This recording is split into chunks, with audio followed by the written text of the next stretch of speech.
rafetul parce que après mandat on a signé une coopération nag attention nag coopération bi ñu signé avec. non loolu entraide judiciaire la. oui attention. pour les détenus. condamné laa la wax. waaw bu ñu ko condamné par contumace. oui donc. non dama ne bu ñu ko condamné par contumace. ok kon jàpp nga ni waa Maroc dinañ ko. non wax pour ñu respecter nag accords yi. ok dama ne Macky Sall bu ñu ko jugé. ba yaakaar na moo def ba ñu mu bañee ñëw ñu ko condamné ko par contumace. il sera obligé d'être extradé. mais on pense que dina ñëw pour leeral parce que fi nekk nii. yaa Moussa. même li ñuy wax daf ko jël ci banque yi. xëy na dugal na ko tey yëguñu ko. ok dañuy avancer. pour li ñu desee ci waxtu wi mu mel ni Macky Sall moom nga tudd.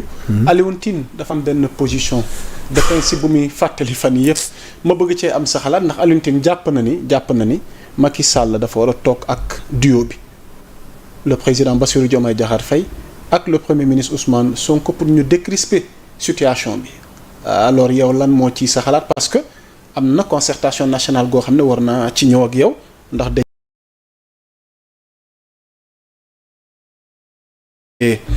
pour suma dikkaatee à marge de la journée annuelle du dialogue national organisée diggante le 28 mai au 4 juin 2025 qui aura pour thème général le système politique. Le président de la République Bassirou Diomaye Faye a choisi le membre de la société civile bi ñuy wax docteur Cheikh Gueye comme facilitateur.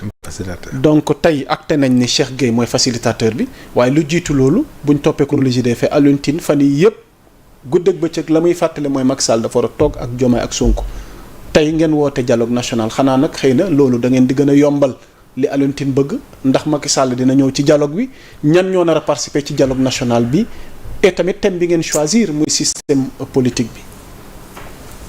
xam nga Alioune Tine man suma grand la Alioune Tine c'est quelqu'un qui a participé à tous les combats. pour la paix pour la démocratie loolu kenn du ko Alioune Tine fu mu dégg coow jóg na. mais Alioune Tine aussi dafa ci am loo xam ne bon c'est un peu compliqué pour man parce que Alioune Tine li mu bëgg la xamul lu mu si jublu. il veut freiner la justice déedéet. jàmm moom mais li mu wax leer na. non jàmm bi c'est le dialogue. li mu wax am na lu mu ci teg. déedéet nee na sax Macky Sall nee na jot na Macky Sall léegi waxtaan na Macky Sall d'accord na loolu tam gën a tey nee na jot na Macky Sall au téléphone. loolu dama ci bëggoon ñëw après léegi. kon continuer benn. waaw léegi Alioune Tine li mu wax li mu bëgg a def c'est extrêmement grave ah bon.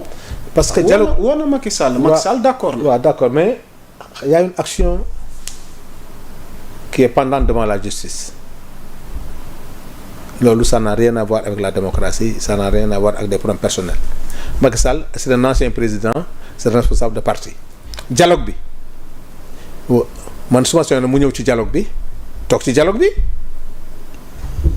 amul dialogue Macky Sall ak dialogue boo xam ne da nga koy def ak Pape Djibril Fall ñoom ñaar ñëpp au même pied d'égalité c'est des responsables de parti Thierno Alassane Sall kii Anta Babacar Ngom ak Amadou Ba Bougane ñoom ñëpp c'est des responsables de parti. toute l'opposition. pourquoi toog ak Macky Sall te doo toog ak ñële. lan nga jàpp ne Alioune Tine lu tax mu porte choix bi ci Macky Sall boo ko defee mooy. mu taamu ci Macky Sall. boo ko defee mooy da ngay freiner l'action de la justice xam nga Sénégal nag saa yu mës a am justice day arrêté. day wax dëgg tey. yàgg na am Sénégal yàgg na am yu mel noonu gars yi dem justice bi yëngatu dossiers yi génn coow bëri ñu ne gars yi kaay waxtaan ñu waxtaan bàyyi dossiers yëpp à terre gars yi commencé waat dugalaat ci lubal bi man defe naa ne Alioune Tine li mu war a wax bu dee Macky day ñëw na discuter sur le système politique au Sénégal ça c'est pour l'avenir mais li nga xam ne magistrat yi convoqué nañ ko ñu taxaw ne leen da ngeen yéex gaawantu leen dañ leen jox ay moyens ba ñu commencé. politiciens yi demande waxtaan pour arrêter leen liggéey bu kere ñu ne nag la justice est manipulée par les hommes politiques kon ñoom amatuñ njëriñ commencé nañ seen liggéey ñëpp dinañ ba ñëpp commencé d'accord na pour le moment jaar na yoon nañ leen bàyyi rek ñu jaar yoon xam nga Alioune Tine lu mu war a wax. na xalaat au-delà de Macky Sall et de Sonko Diomaye na xalaat au bas peuple qui souffre à cause des mauvaises politiques des hommes politiques de l'Afrique. L'Afrique a été appauvrie par les hommes politiques yaa Moussa ñu xam ko.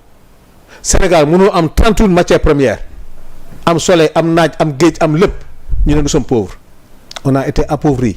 Quand est-ce que les politiciens vont arrêter de piller ce pays-là? Quand est-ce qu'un politicien va arrêter d'avoir 1 million de mètres carrés et Moussa mënul am 150 mètres carrés ci salaire mu ciy fay loyer 250 000 ban salaire ngay am pour fay 250 000 le loyer boo amee doom am jabar war a dund. il faut décrisper. mais non parce que lii ngeen tàmbali nii ak justice bi ak arrestation yi ak jàpp yi ak Macky Sall mi ngeen visé est-ce que. kan mooy jàpp du réew mi ay rëkk-rëkk. kan mooy jàpp c'est la justice mais pourquoi bi ñuy jàpp xale yi ñuy sàcc ay xar di toog juin def nangam ndox arrêté wuñu suñu xale yi la ñu yàqu donc suñu xale yi les petits voyous là nga xam ne ñooy sàcc ay agressé. lamb ji est-ce que arrêté wuñu temps yi lamb ji. suspendre nañ ko fi wax. ndax xale yi agressé. pourtant réew ba nga daan dox. pourquoi quand il s'agit de baadoole ñi nga xam ne ñoo jël njëfu nit ñi le pays du arrêté mais quand c'est des hommes politiques qui prennent des milliards de francs qui tuent des personnes di saagat di xuloo ñu ne kon que nañu waxtaan def le pays aux arrêts et discréditer la justice parce que li bu ñu ko defee mooy lan mooy justice bi kon ci loxo politiciens yi la nekk bu la neexee ubbi bu la neexee tëj xam nga bu ko regee luy am on va dire à Diomaye kon yaay tëj kon yaay tëjji waaw bés bu Diomaye tombé dans le piège de Alioune Tine ne nañu waxtaan mu waxtaan Macky Sall suba ñu arrêté poursuite yëpp dana kon Diomaye moo doon manipuler la justice. Pourtant Diomaye digle na waxtaan diggante le 28 ba le 4 juin. sur le système politique sénégalais. dialogue national la ñu wax. waaw sur le système politique mais pas sur la justice dialogue de la justice def nañ ko. waaw assises yi defoon def nañ ko waxatuñu affaire justice dialogue national la ñu wax. dialogue national am na dialogue syndical. am na dialogue des artisans. dialogue bi c'est le système politique sénégalais. pour régler parce que Sénégal dafa bëri parti politique. il est un homme politique non. il a son parti APR. et naka venir bu mu yónnee. xanaa invité ngeen ko la invité wu leen. bañ a invité APR. invité premier Amadou Ba Macky Sall kenn du invité ñeneen am toujours Macky Sall lay nekk c'est le responsable du parti moom mooy délégué mbaa mu ñëw mais tey xam-xam boobu mu am pourquoi Alioune Tine ne veut pas que Macky Sall li muy wax ak Sonko li muy wax ak Diomaye keneen du ko dégg. accord bu ko regee nag xam nga luy waxaat. le protocole de xaw ma fan le protocole de Marrakech xaw ma le protocole de Rabat amatul wax ci biir néeg ci penc bi la ñuy wax suba ñu ne ñoom ñaar dañoo tëjee woon wax Alioune Tine bu ñu dugal ci loo xam ne rien que amnistie bi rek ñuy wax protocole de Cap Manuel nga bëggaat ñu gisewaat tey opposition bi am lu metti ñu ne ñoom ñaar ko waxtaanee. sacrifier ñu Sénégal benn pouvoir fi am. c'est le pouvoir de Pastef. Tout le reste c'est des opposants. Opposants yi nag ñëpp au même pied d'égalité. Qui sera le chef de l'opposition? Est-ce que c'est Macky Sall le chef de l'opposition? Actuellement c'est qui? C'est Amadou Ba. C'est Amadou Ba. C'est Amadou Ba. Joue-t-il son rôle de ce non parce que texte yi encore interprétation. non est-ce que Amadou Ba mi nga wax ne mooy chef de l'opposition tey wax na mën nañ jàpp ni Amadou Ba mi ngi jouer rôle am pleinement en tant que chef de l'opposition. man statut bi mu yor nii. parce que ñi ñu gis ñuy animer opposition bi. waaw bokk bu ma limee. doo ko ci limaale. du ma ko ci limaale. doo ko limaale xamul tax. waaw lu tax forme bi mu jël moom. waaw bokkul ñeneen forme ñeneen dañoo jël forme radicalisme moom mu ne. li mu d'accord ñi ngi door a installé nañ la mayegum quelque temps. ñu dawal ñu seetaan. te man loolu laa gëm mënoo fu wax bi door a toog. def situation dëkk bi nekk ci ay réduction des comptes nekk ci denrées yi di ko wàññi nekk ci programme boo xam ne sur le plan énergétique di préparer la campagne agricole au mois de mai di préparer la rentrée scolaire bu déwén di rétablir le calendrier universitaire di revoir la charte du sport sénégalais tey nga gisaat au niveau de l'urbanisme avec les habitats sociaux nga gis tey le directeur des HLM le directeur de la SICAP de relancer les logements sociaux à autour de 15 millions de francs dama ne boo nekk ci régime boobu tey mu ne yor programme bu toll noonu tey di ko dérouler soo ko daree indil affaire yoo xam ne ay politicienne la mu ne yaa ngi koy tardeel lañ leen bàyyi les autoroutes de l'eau tey la réforme du système de transport bi nar a am actuellement la relance de l'industrie à travers la production moins d'importation mais tey yaa Moussa nañu toppatoo loolu nañu fexe ne le coton là soit très bien subventionné ni ñu relancer l'industrie huilerie li ci topp mooy l'industrie textile bii on va relancer l'industrie fruitière Moussa dëkk bi nag ko war a jóg tey ci loolu lañu nekk te ñooñu yàlla xam ne ministère yooyu man damay yërëm sax des fois ba comme Birame Souleye je vous assure j'ai pitié pour cet homme là Birame Souleye même ministre des mines yaa ngi ci àll yi yaa ngi fu ne loo wax mu ne sanu aw ma jot fan yi dañuy waaj a exporter gaz sur le premier bateau dem na bon dem na il est parti te xam nga loolu et puis waxuma export bi dans quelques mois tu verras le gaz tout peu di nga dem ba gaz bi 60 francs 65 francs et le gaz tout industrie maintenant tailleur yi yaa Moussa tey suñ tailleur la mu cher courant bi tey boo demee tey courant suñ tailleur yi tey am le kilowatt à 60 francs tey chaque semaine ñu ñawlu donc cela veut dire que ne sama gaañ yi ñu ngi ci liggéey boo xam ne qui n'a rien à voir avec la réduction des comptes kooku Ousmane Diagne la ministre des finances Ousmane Sonko ñooy coordonné loolu tous les autres ministres njëkk Sarré il est dans la formation talul dara lu la formation professionnelle il faut xale yi am métier ñoo c'est que gaañ yi ñu ngi ci programme yoo xam ne je vous assure que dans un an tu verras que la chose est lancée mais nag li nga xam mooy dëgg mooy Alioune Tine suñu mag la mbaadu looloo tax ngeen xañ ko rôle facilitateur parce que non c'est pas waaw mais c'est que xëy na am nañ ba nous sommes en direct nit ñee ngi seetaan am nañu jàpp ni xëy na Alioune Tine jekkoon na ci posture boobu en tant que non ñoom ñëpp ñoom Alioune Tine docteur Babacar Gaye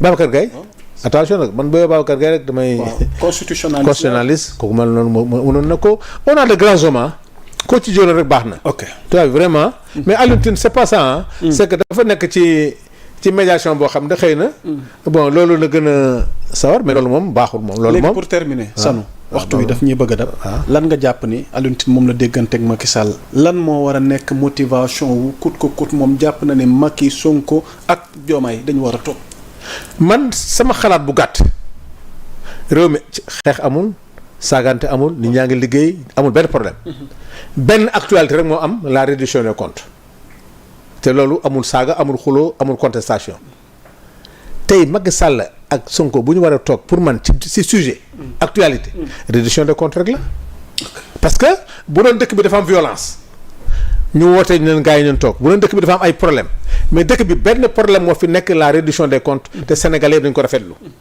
Sénégalais dañuy ñaan ne na jaaru yoon mu ci dugal politique kon boo ci dugalee Macky Sall yaa ngi ci dugal politique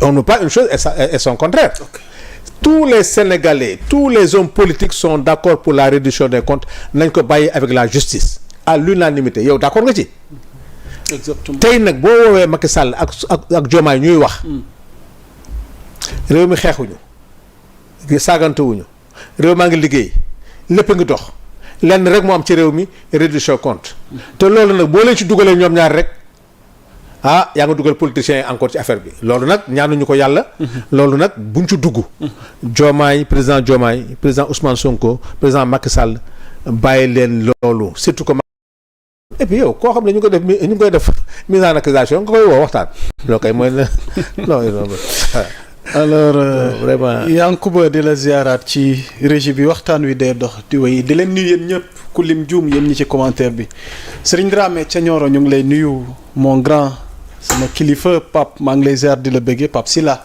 di la nuyu ak madame donc ñu ngi leen di bëggee bu wér waxtaan wi nag dee dox di wéy ndax ñu ngi ñëw ci cappaandaw gi alors honorable Sanu ñu bëri dañuy faral di wax naa le niveau du débat dafa wàcc dafa suufee ok ñu gis fan yi ki ñuy wax Thierno Alassane de l'opposition jiite RV di député woo le PM ci débat sur n'importe quel sujet ngir ñu waxtaan waaye à la grande surprise de tout le monde gis nañ ñaari ndaw mu di Ngagne Demba Touré ak ki nga xamante ne moom mooy Jean-Michel Sène ñoom ñoo mujj génn def seen sortie ngir revenir en détail maanaam démonter en toute pièce argument yi nga xamante ni moom la Thierno Alassane avancé te Thierno Alassane woowu leen lu dul nee na ci économie ci emploi waaye rawatina ci yenn secteurs yi nga xamante ni jàpp na ni régime bi da ngeen cee laaj vraiment donc tey noo gisee sortie Thierno Alassane yi ci kaw régime bi waaye réplique bi nga xamante ni moo ci am tukkee ci Ngagne Demba Touré ak ki nga xamante ni moom mooy Jean-Michel Sène. Je vais te donner une information capitale.